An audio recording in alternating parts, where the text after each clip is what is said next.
Hello అందరికీ welcome back to Anu KR vlogs. నేను మీ అనురాధ. ఈరోజు మన ఛానల్లో రెసిపీ వచ్చేసి హెల్తీ బ్రేక్ఫాస్ట్ రెసిపీని చూపించబోతున్నాను. తినడానికి కమ్మగా, పిల్లలకి చాలా హెల్తీ రెసిపీ ఇది. తప్పకుండా ట్రై చేయండి.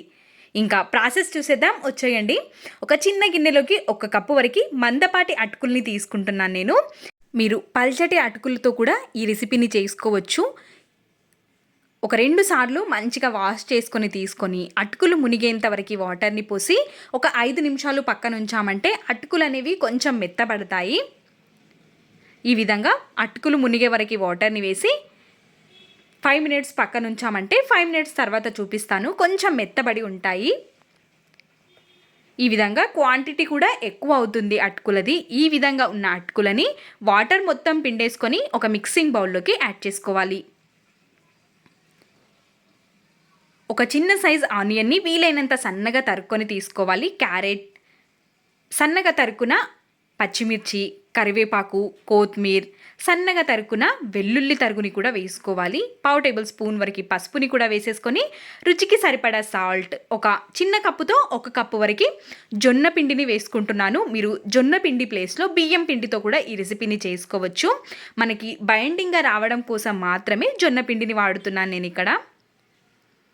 కొద్దిగా వాటర్ని జీలకరించుకుంటూ పిండిని సాఫ్ట్గా కలిపేసుకొని తీసుకోవాలి. చూస్తున్నారు కదా ఎంత మెత్తగా ఉండాలి పిండి అనేది.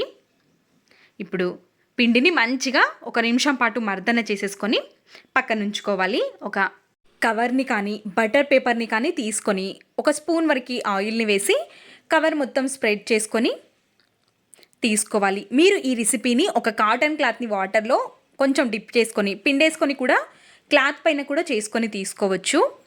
ఇంకా పిండిలో నుంచి ఒక చిన్న సైజ్ పిండి ముద్దని తీసేసుకొని రౌండ్ షేప్లో పెట్టేసుకొని కవర్ పైన పెట్టేసుకొని నెమ్మదిగా ప్రెస్ చేసుకొని తీసుకోవాలి. అటుకులతో చేసుకుంటున్నాం కాబట్టి చాలా సాఫ్ట్గా ఉంటుంది ఈ రెసిపీ. వీలైనంత సున్నితంగా నెమ్మదిగా చేసుకొని తీసుకోవాలి. మధ్యలో కొంచెం ఇరిగిపోతూ ఉంటుంది. చేతులతో అడ్జస్ట్ చేసుకుంటూ నెమ్మదిగా ప్రెస్ చేసుకొని తీసుకోవాలి.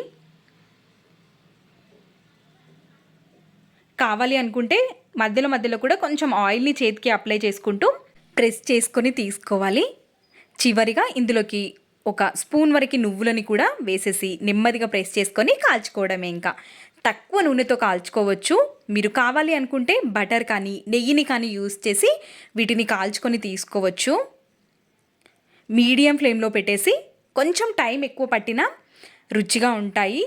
మీడియం ఫ్లేమ్లో పెట్టేసి కాల్చుకుంటే లోపల వరకు వేగి రుచి చాలా బాగుంటుంది. నువ్వులు కూడా వేసాము కాబట్టి నువ్వుల ఫ్లేవర్తో ఈ రోటీ అనేది చాలా బాగుంటుంది. ఎప్పుడు మనం అటుకులతో పోహా చేసుకుంటాము, కానీ ఈ విధంగా ట్రై చేసి ఉండరు. ఒక్కసారి ట్రై చేయండి. చాలా టేస్టీ రెసిపీ ఇది. అన్నింటినీ ఇదే విధంగా కాల్చుకొని తీసుకోవాలి. ఒక సైడ్ వేగకన్నా ముందే టర్న్ చేసామంటే విరిగిపోతుంది కాబట్టి వేగిన తర్వాత మాత్రమే టర్న్ చేసుకొని మంచిగా కాల్చుకొని తీసుకుంటే సరిపోతుంది. ఈ వీడియో మీకు ఎలా అనిపించిందో మీ వాల్యుబుల్ ఫీడ్బ్యాక్ని కమెంట్ సెక్షన్లో తెలియచేయండి.